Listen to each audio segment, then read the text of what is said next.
My name is Malachi Nunes, and I'm a behaviour mentor from Birmingham. It's 2022 now, and a lot of young people are killing each other. Knife crime, gun crime, exploitation, as you know, as county lines. But the question is, what I get asked a lot is, how can I help these young people? What can I bring to the table? Now, from my experience, I know that you need a lot of experience as a mentor. Like, there's a lot of mentors around, a lot of mentors in the city. Although I do believe that we can't just do it on our own, we need to all get together and, work with each other. Because not one person can just help the whole city and help the thousands of kids that are going through a lot of stuff. So I do believe that, whatever date it comes or whatever time we get together, because we're not doing it together, and that's the truth. A lot of people are like doing things separately, whether they get funding, they're doing things separately, and some of the youth are being left out. They're neglected from the system, as we already know, because the system is in fear of the youth, because there's a misunderstanding, there's a lack of communication. They don't understand the youth.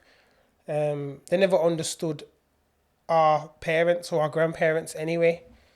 As you know, going way back from when, black people first came to, cities like London, Birmingham, it was hard. So them trying to understand the youth of today, which is, blended with modern day stuff, including the drill music, and I'll get back to that. I think that we're misunderstood. What do I do to help young people? I create a safe space for young people to talk. I create a safe space for young people to do activities, and just focus on their talents. The main thing is mentoring. The main thing is for them to have the chance to express their problems. Because a lot of the young people I find, I've experienced in trauma, and I think trauma is a big deal. Trauma is a big problem, and it gets forgotten about. If it got forgotten about when, the elders back in the 80s and the 90s were going through mental health from trauma, and it got forgotten about and there was no services around, obviously it's going to impact the young people, because it was left. So we got young boys now on the street being influenced by music, being influenced by the past of what their parents have been through, mums and dads, grandparents, because we all know in the communities, especially in Birmingham, a lot of the kids are following the traits from their families. And everybody knows, if you're from the ghetto or you're from the ends, the roads, the streets, when you have kids, you don't want them to go through the same stuff that you went through. You're trying to better your life so you can better their life. Now, the issue is, how is that done? A lot of parents that did cause a lot of trauma, a lot of parents that are still causing a lot of trauma to their young kids, they're not recognizing what they're doing. So then when I see these kids come to me, whether I'm working in a school, I'm working on the streets, or, through certain campaigns that I'm doing, I get approached by some of the kids and the parents, and I do my best to understand why they're reacting like that. And then obviously in today's age we have ADHD, autism, and it's a lot of kids do have ADHD. I had undiagnosed ADHD. So when I was growing up in the 80s and the 90s, everybody knows me that, I was just hyperactive, impulsive behavior, couldn't control certain things, but I grew out of it. I grew out of it because I was surviving. And a lot of these kids, this is why I became a mentor, because I believe that I am now a mentor to help those kids, because I never had a mentor when I was younger, and I'd think and I'd do things and I had no answers on the right thing to do, or no perspective, no balance. And I believe without balance, giving a young person an alternative option, then they have nothing to balance it with. So they're going to go for the option that, that one option, which is A. If you give a young person A, B, and maybe C, you've given him something to think about so he can be accountable for his actions. So I wish that I had a mentor, and that's why I'm passionate about helping young people. What can I say? The experience that I have, I believe that as a mentor, yeah, it's all good going to college and uni and studying, mentoring, gangs, psychology, all those things to understand the mind, but you've got to have the experience. And for me, you don't have to have been to jail just to get the experience or killed somebody. Do you get what I mean? When I was growing up, not involved in any gangs, but obviously affiliated because you grow up with your friends and your family, and the way that they're in poverty-driven areas growing up, it's survival. What you know them, do you know what I mean? So you don't grow up and say, "Yeah, I'm in a gang. I'm in a gang." It's just your friends. So I'm around a certain set. Obviously Birmingham is known back in the day for the burgers and the Johnnies. That was my era. So once I'm straying more towards the burgers, certain people, not even all of them, just certain key individual families, I just see them as people, and a lot of people, and then I heard a lot of people are fearful of these people, but I never seen them like that. So growing up around those people, and I seen a lot of things which was to me normal. So it's normalizing the bad stuff. And I thought, yeah, okay, a certain person disrespects the guy I get got. That's just how it goes.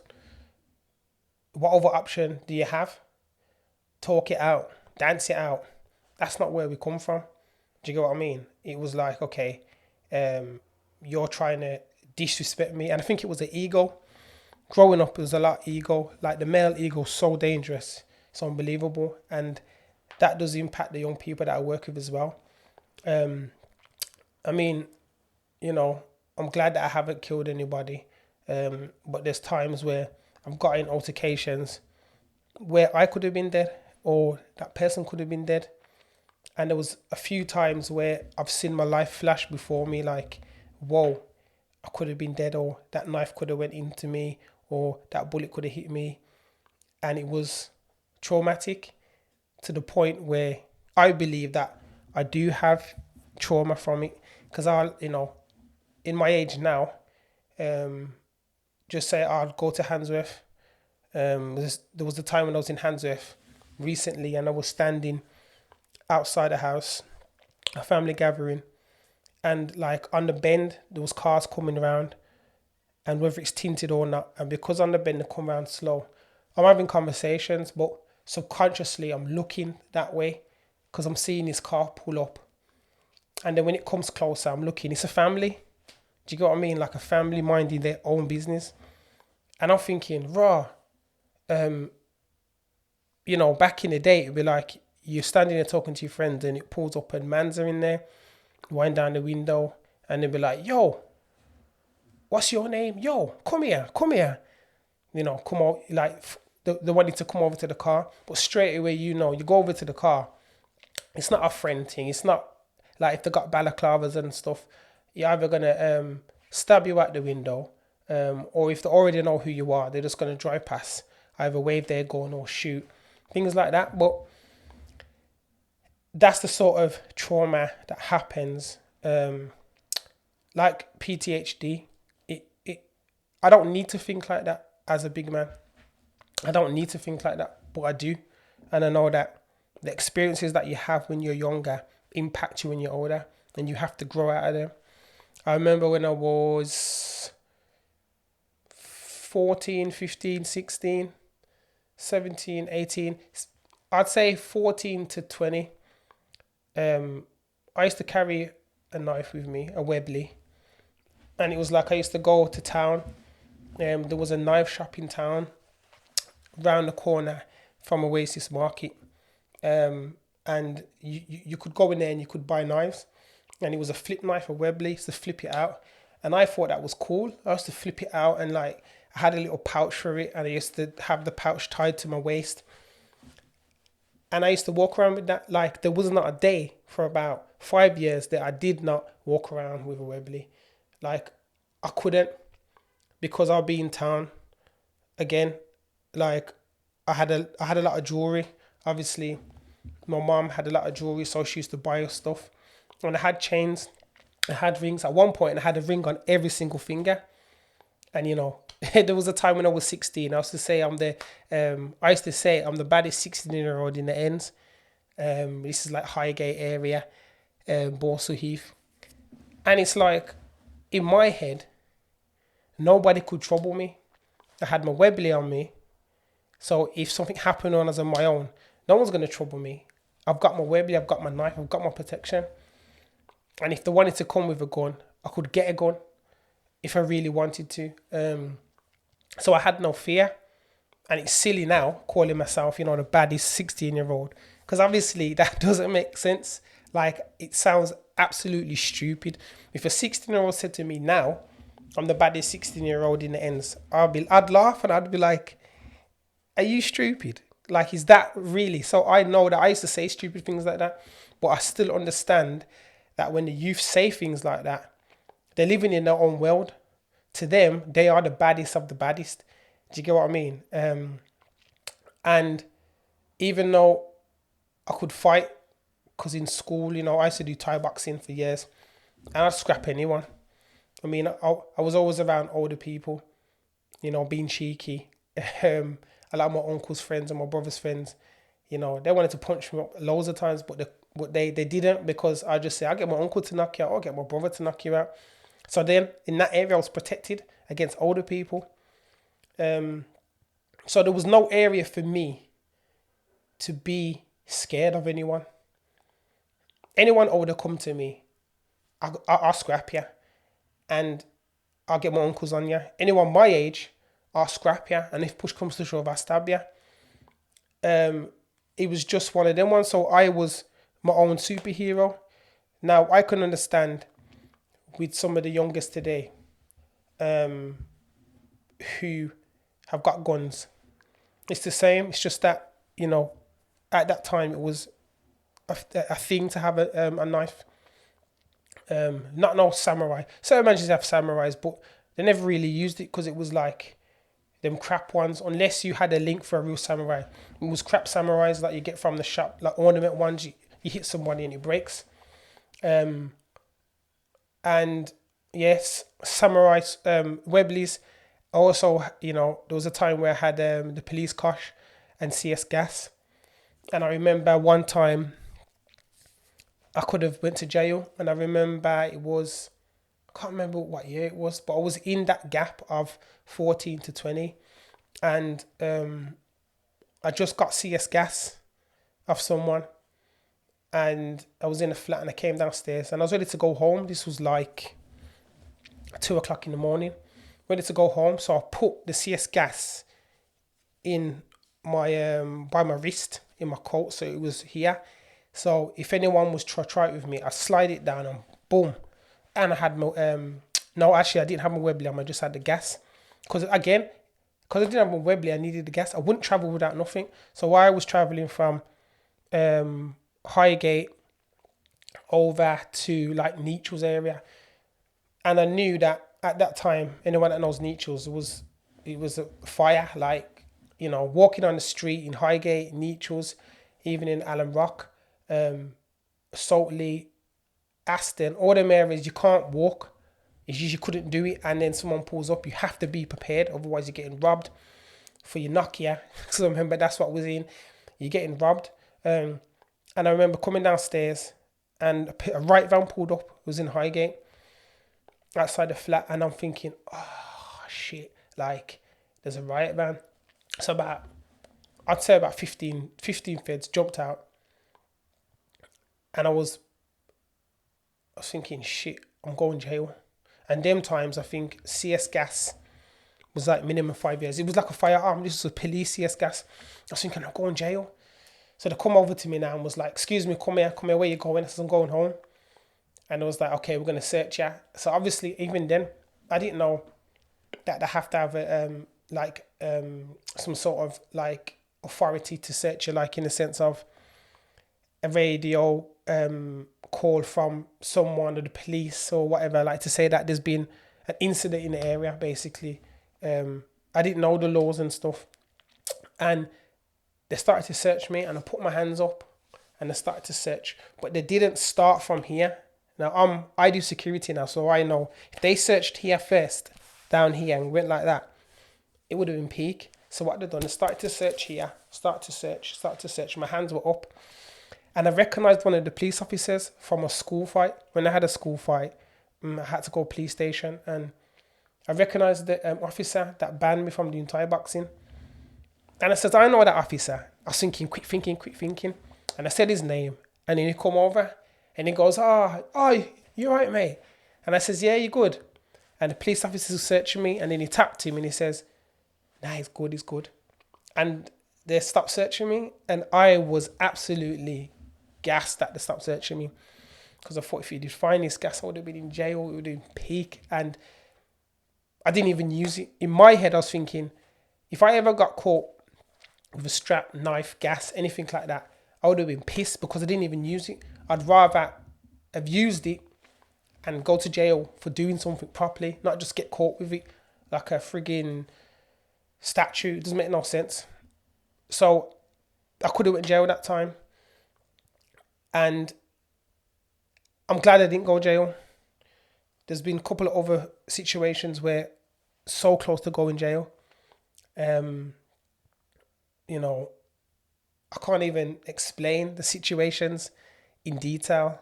It's just mad. And then when I think about them, I think, that bullet could have hit me.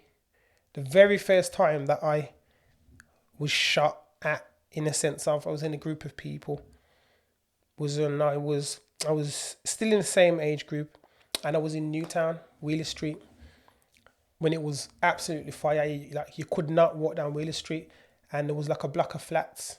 It was like, there was loads of Johnnies in Newtown, but there was a certain place in Newtown by a block of flats where it was connected with Mandem, Vegas. And round that little section, obviously, I grew up with certain people there. So I used to play out there, used to go down there. And we was walking one time, Wheeler Street, and was ready to cut, because off Wheeler Street, there's loads of little alleys and stuff. And was ready to go into the alley, and the car drove past. And I'm sure it was like if I can remember, it was like because back in the day, they used to, the Rover Tomcat, I think, or one of those long cars, tinted, and it must have, it wasn't even speeding, it's just driving. Or I remember turning around and hearing shots, and it was like just mad shots, and I didn't even know what it was at first. And then who I was with, they obviously knew, and it was like, no one even says run. No one says run. Everyone just knew what it was, and we just ducked and we just ran. And at that point, I wasn't even thinking anything apart from, I need to get away, because if, waiting for that bullet to hit me in my leg or hit me somewhere, and I was just running, I blew around the alley. And I was young, and I'm thinking, that was the first experience of actually being shot at. And I'm thinking, these people don't even know who I am. I wasn't even from Newtown, do you get what I mean? I was there because I'm there with my peoples. And I just thought, shit. And my heart was racing. And I just thought, you know what? This is a madness. Is this what it feels like? Where your life, I could have been shot and I could have been bleeding. And I just thought, nah, I think that, I'll never forget that. Like, it was traumatic. But what it also done is build me up to be stronger. So when I did start to go out after, go out to these raves, these garage raves and stuff, when you hear that same noise, gunshot, you don't jump. You just look and see where it's coming from, because you don't want to run towards it. What's funny is you can tell people who are not used to those things like gunshots and CS gas, because people just start panicking and running like chickens. If you're used to it, and that's another thing, like normalizing traumatic situations, what some of the youth actually do. So because it's normal to hear gunshots for me, or normal to smell gas if I'm out in a rave or out somewhere, I'd make sure I look to see where it's coming from first, not panicking, and not even run, just move back so I'm not in the way, because I want to see who it is. Do you get what I mean? Because it could have been one of my people. And survival mode is being on guard. So if a gunshot goes off and I'm like, who's that? Look up and I can see it's one of my people's, I'm going over. Do you get what I mean? Not everybody runs from gunshots. Some people run over to see if it's their people, especially if I'm not going to run away and then two-twos, you hear, your brother's got shot. No way. No way. If you're in there with the man then, and something kicks off and people just pushing back, and you know that you're not with your people, you're going towards it. And I think a lot of the youths now, they're not really on that. You get what I mean? I mean, I've seen many times situations happen and the young people just run and leave their friends. And I mean, I've been left once. Do you get what I mean? I remember one time there was, I think this is another time where I could have got stabbed or shot. Neutrals again. I was surrounded by, obviously people know what gang at that time was in neutrals. It was at a rave, a garage rave. And I knew the people that put the rave on. Obviously my bedrooms are MCs. And there was like about 50 of them. About 50 of them that was there in the rave. And it was all outside by their cars and stuff. And obviously I was known to be like, as you can say, well, I used to call myself a gallis. And there was one girl that was going out with or seeing one of the gang members. And she must have come over to me. Obviously, I'm a new face in neutrals and that. And I was talking to her. And then one of the guys seen it and come over to me. He waited until I finished talking to come over to me and put his hand on my shoulder. And straight away, I know how that goes when you're in that gang, especially that gang and the youngers. They come over to you and they're like, yo, come here, blood. And then rob you. And so to me, I was like, nah, fuck that. I backed his hand. And when I think about it now, I don't even know if he came to rob me because he had a spliff in his hand. I don't know, but I wasn't taking that chance. I boxed his hand and his spliff dropped on the floor. And I had my phone, a Nokia again, in my left hand. And he's like, yo. I don't even remember what he said to you, tough, but I just remember saying, yo. And then he gripped my phone.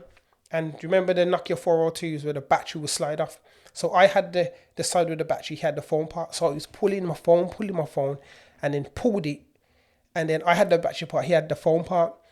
And then he's walked back into a crowd full of 50 man and sat in the car. So I'm like, nah, I'm not a dickhead. Like, and this is I'm me, when I'm saying I'm the baddest 16-year-old, I'm me, can't try and take my stuff. So I've walked over to the 50 man, moved through the crowd, went to the car, opened the door more because it was a bit open, playing music, opened the door. And I said to the geezer, nah, pass my phone back, blood. He's like, yo, blood, are you mad? So I've looked and on the glove compartment, there was when it came down, it was like a gun. And then I looked and I could see tools in the back. And then I looked around and bare baddies and then bare mans are reaching. And there was bare big mans. And then he stood up at the car. I was like, blood, are you mad? I said, pass my phone, blood. I was thinking, don't get me wrong. I was shook inside, but I was like, nah, fuck that. I'm not a dickhead. And that ego is what saved me because I was standing up to him. And then there was one older, he was involved in the DJing. and he was standing there. He was associated with the gang, and he must have looked and says, "Nah, leave my man alone. He's cool." And then the guy couldn't do nothing, and then he give me back his phone. He said, "Nah, man, pass my man back his phone." And then I took back my phone, and then I looked, and I seen about 50 man, and I was like, raw, like hands in down their trousers, bellies on. I don't even know who was there. All I know is that was close. Like I was just being a braveheart, and I shouldn't have done that because I could have been dead right now.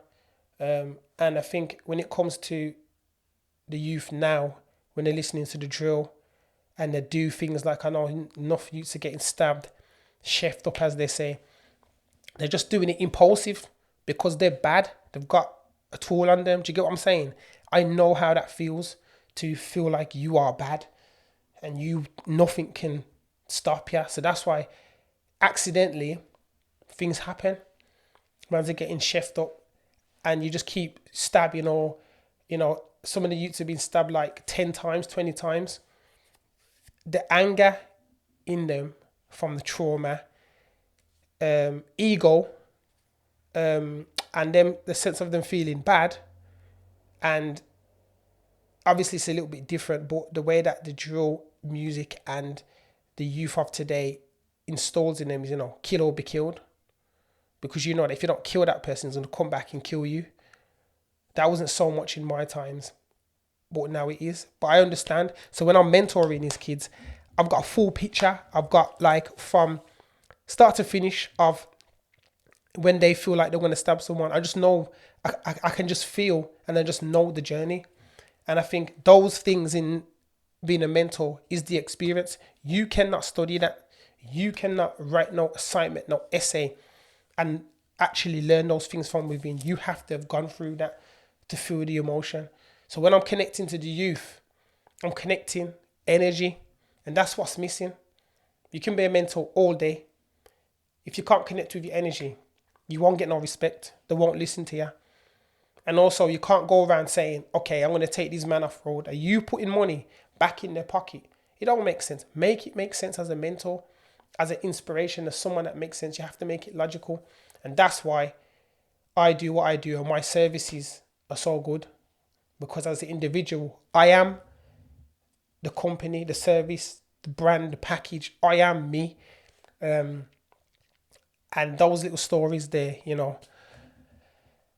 is what made me into the person I am and get the job done.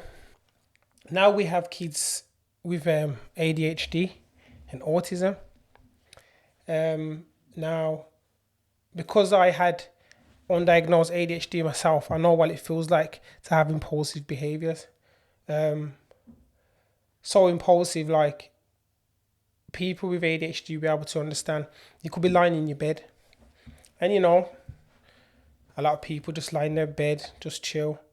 But when I was younger, I'd lie in my bed and have the urge to move or just to jig up myself, and it was like I couldn't keep still. It was impulsive. So when certain things happen, I'd have impulsive behavior. Certain things that I did as a kid with ADHD, it was impulsive, and my behavior was impulsive. How I acted was impulsive. I didn't really think about it. And even now, I do have impulsive behaviors, but I can control them with my own therapy. So a lot of kids with ADHD, I can relate with them and understand certain things they don't really want to do, but they're doing it because of that trigger in them, that impulsiveness in them. And you have to understand that to actually work with the kids.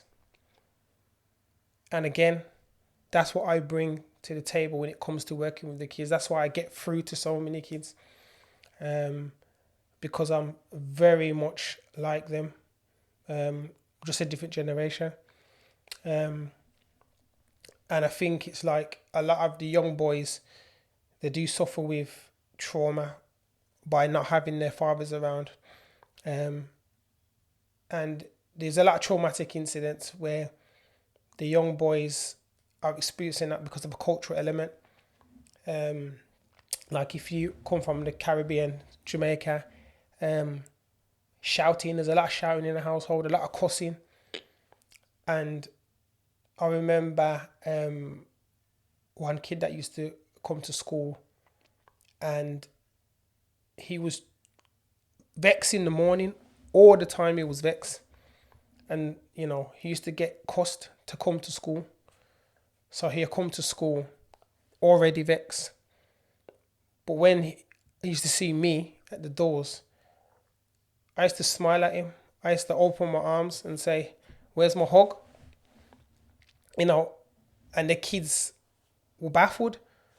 I was the school dad, and I used to, I'd hug the young boys because it was nothing. And I think that if you do show the kids a different way of nurturing instead of the cultural way or the way that they're angry about, then it changes their perception, their perspective, it changes them. And it's all about giving the kids different ways to think so they can regulate differently.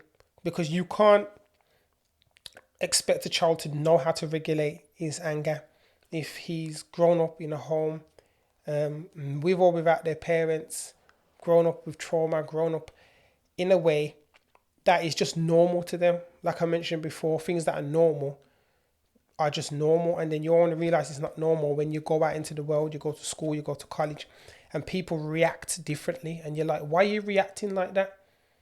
And then you realize that your behavior is wrong. Do you get what I mean? Your behavior is something wrong with your behavior. And then you reflect. And at that pivotal moment, because it's what I never had, is when the mentor was supposed to step in, like myself, I'd step in and say, okay, I understand that you feel the way you feel. I get it. And I'll share an experience and say, look, I woke up and I was vexed with XYZ, just like you. But the difference between me and you is you don't know how to regulate it. You don't have the options. You don't have the tools in your box to control how to regulate it. I do.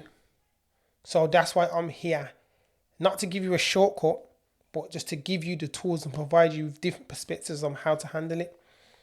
And it works. And when you see it work, when you're working with kids and what you know how to do things the right way and you implement it and the kids then practice it, or you remind them, like, remember what I said, X, Y, Z, and they do it. It's rewarding. Like, it's absolutely rewarding.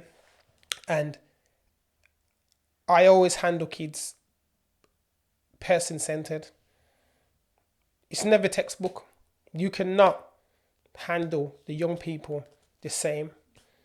You have to analyze, and one skill set that I have, and again, I never studied it. It's not in paper. It's not in a book. It will be in my book where I write. But I grew up with my disabled sister, and she couldn't walk. She couldn't talk. She had cerebral palsy, and quite severe. And there's one thing that I learned is how to communicate without talking, how to communicate without a lot of body language, very minimal body language. So as a kid, I didn't even know I was acquiring those skills. So now when it comes to people with disabilities, people with special needs, adults, young people, I can communicate. It's just embedded in me to clock that. I clock that body language. I clock that before they even know that they're going to explode. I just know straight away. And I just interject with an intervention, whether it's mentally or physically. I just interject quickly. There's been certain times where I know I can see a kid's going to go absolutely nuts because a teacher's triggered him, or someone who don't understand him triggered him, or said the wrong thing, or authority figures. And I've said something stupid or said something, and they look at me and they engage back into what I'm saying. And I'll give you an example. Again, somebody who is good on paper, qualified to deal with kids, but they say the wrong thing about, haircut. So you got like young black boys, as you know, if you come from poverty, it's not every 2 weeks, you can go and get a haircut.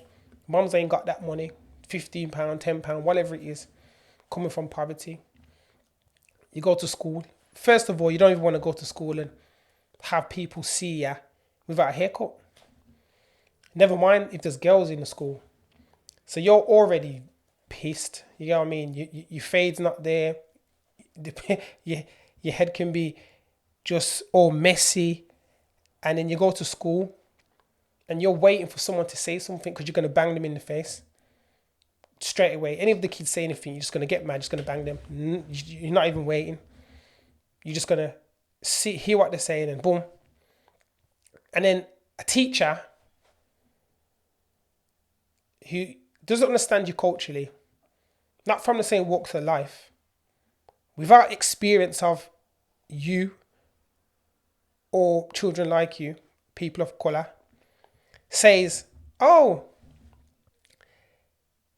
your hair, like they say something about your hair, they either rub their hand in your hair or say something, oh, you're going to go to the barbers, or say something that puts the attention on your hair.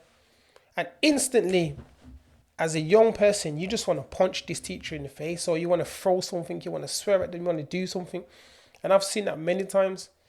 And one time that happened, and I know the kid was about to just dash his whole, he had a drink, and he's just going to squirt the whole thing. And I stood in the way, and I says, my hair's not cut, you know. Look at this. I went to the barbers, and the barber gave me a shit fade, and I have to walk around school with a shit fade. Lord, have you got a do-rag for me? And I started to pat down his pocket. Yo, pass me your do-rag, man. I know you got your do-rag. And he started laughing. I was like, yo, move up, man, move up. But even though he was saying move, he diffused it from being angry at the teacher and made him understand that you're not the only person that's had a bad hair day. I have got a bad hair day as well. And it's just those little things that teacher probably will carry on with her day, carry on with her life, and don't even realise that her head nearly come off her shoulders by a kid because of one comment. And I think that through things what, you know, the company, my company, what I'm doing is helping parents, helping people, professionals have training on those things. There's a lot of scenarios and there's a lot of structures and a lot of things that I've got in a course format for people to learn, to understand how to understand the kids and how to find those triggers and the cues before they even happen. And I think that's what makes you absolutely incredible at your job and how to manage the young people.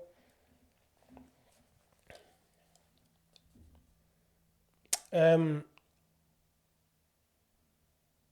yeah, I think one other thing that really, like in this generation, it proper bothers me is exploitation of the young kids. A lot of people know it's county lines.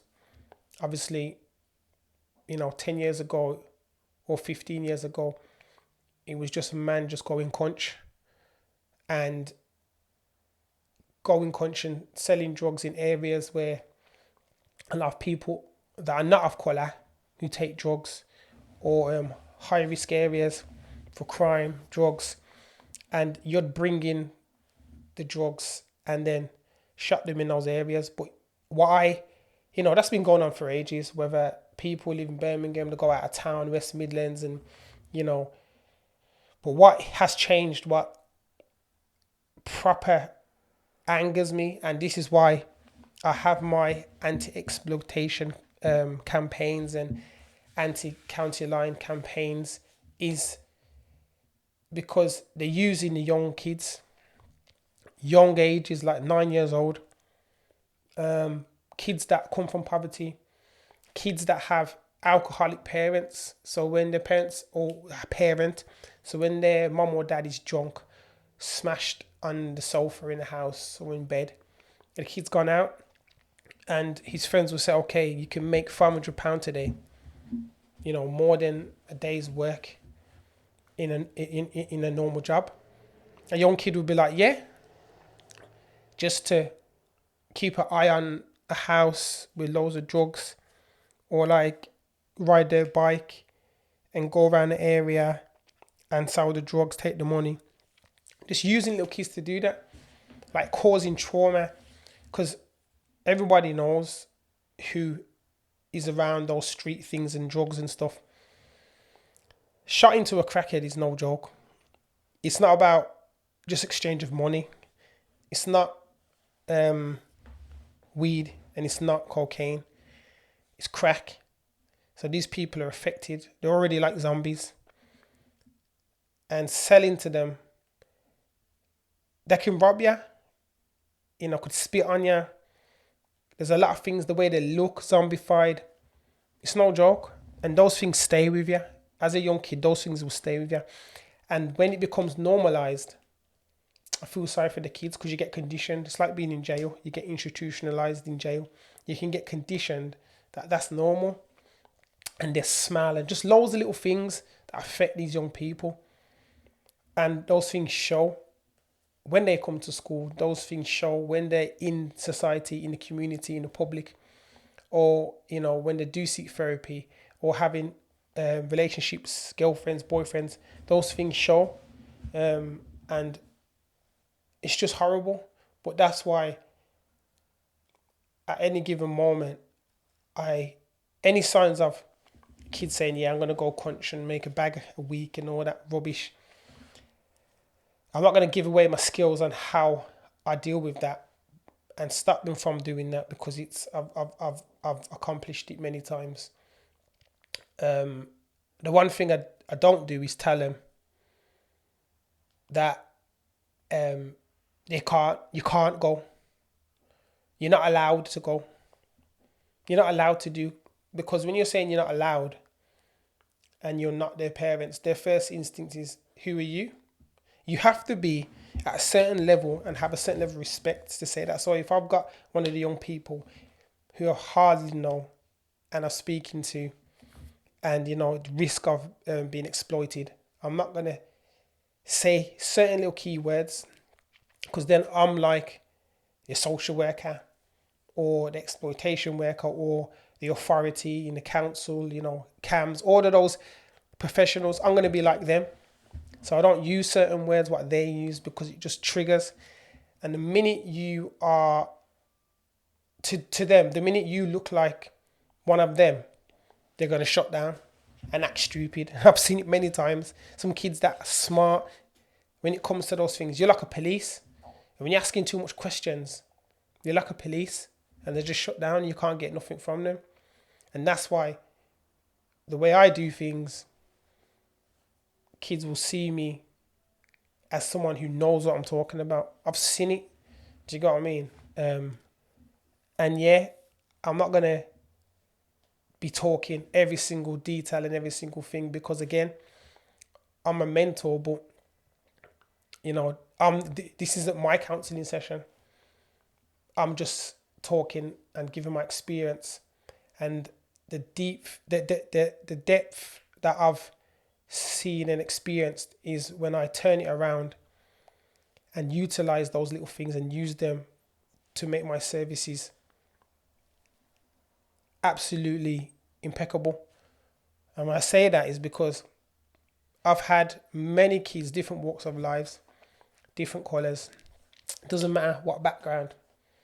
The way that I do what I do, I get results. Those people have a different perspective. And I think that is the biggest thing that you need to do. When a kid comes to the services that I provide, the biggest thing they leave with is a different way of looking at things, a different way on how to pick a choice, a different perspective. They have the tools to say, am I going to go crunch and make a bag a week? Or am I going to be a kid, be at home, and enjoy life and not worry about, having to make money because I got to feed the people in the house? Now, I know those situations are what the young boys experience, and that's why they end up doing that. But there's certain little things what I will say and do and make them think differently, because there's different other options. That's not the only option, is to go out there and go crunch. For instance, if you got a young boy, and this is why I integrate my services with music and multimedia, and not just getting in the booth and rapping or writing lyrics and stuff, multimedia. I'm qualified to teach in multimedia. I get them to do different things, like a couple of kids that I have mentored have written their own books, illustrated their own books, and it just gives them a different avenue and something to do, to put their mind, and you learn. And then I slip in these little things. If I want a kid to not sell drugs, I slip in little things in the work that I'm providing, and why not to? Do you get what I mean? A lot of these kids forget that they're kids because they're being grown up by social media, being grown up by elders. They think that they're bigger than they are. And I always remind kids, you're a child. And because they think they're bigger than they are, you have to remind them that they're a kid, but at the same time, communicate with them like an adult. You have to find a balance. So in a nutshell, you can't just say, okay, I'm a mentor. I'm just going to go and help and deal with the kids on the street and get them off the street. Blah, blah, blah. I hear that many times. You can't just say that and then just turn up and think that it's going to work. No, there's a process. There's so much that you need to know before you can even try and change one kid. And that's why I've designed these courses, for people to learn and understand. People who are already in high places, in jobs and stuff. To change the statistics and real numbers, you need people on the ground who know what they're doing. And I think that's what it's lacking. And that's why crimes go up within youth, knife and gun crime.